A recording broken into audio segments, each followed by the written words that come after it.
hostages, the first to be released since President Saddam said all could go, heading off for destinations not seen on these departure boards for a long time.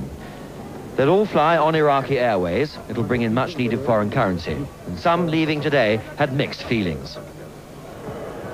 I have a lot of friends here, both among the foreigners, like myself, and also among the Iraqi people I met. So I will take a lot of good memories with me. I hope by tomorrow I will never, ever think about this position anymore.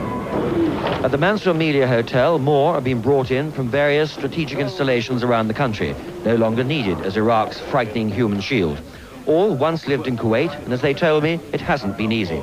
Basically, we hope to be plucked from the jaws of hell. It's about the only way I can describe it, because it was that bad. We got raw meat. It was a camel. You could tell it was a camel because it still had its coat on, you know, and it was unbelievable, really. I mean, there are people that I do know. There's 4 men living in a water tank on top of a flat, a block of flats, because they're in hiding, because they're absolutely frightened to go anywhere else. And everyone was just callously split up. You've just met up again, have you? We just met up. We're having a wonderful reunion at the moment. Yes. We're just getting a taste of what it's going to be like when we get home. Great. Over 1,000 British hostages have yet to leave. Some, of course, are still in hiding in Kuwait, but most should be home by Christmas. Was packed with anxious families this morning as the first of the released American hostages arrived home on a chartered aircraft. Amid emotional reunions, many of them were quick to stress that they had been well treated by the Iraqis. Oh, it was difficult for us, and it was more difficult for our families because they didn't know what was going on, and that was the worst part of it. They're the ones that suffered more than us. How do you think you got? How did you find out that you got picked?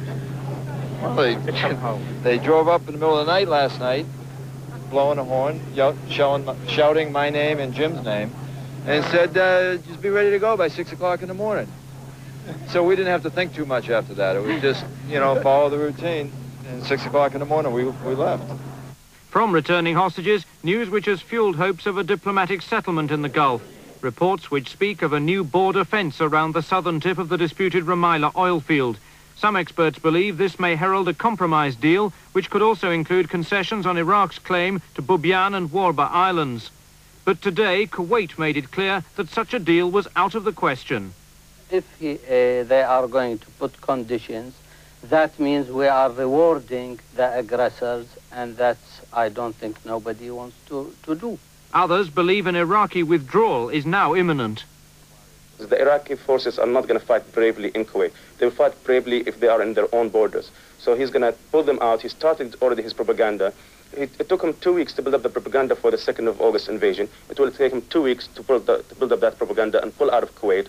Troops from Kuwait may be President Bush's top priority as he continues to press that demand. But it is the last thing Saddam Hussein wants to do. The Iraqi leader still holds a number of cards. His short-term objective is to get through January 15th without having to mention the W word, withdrawal.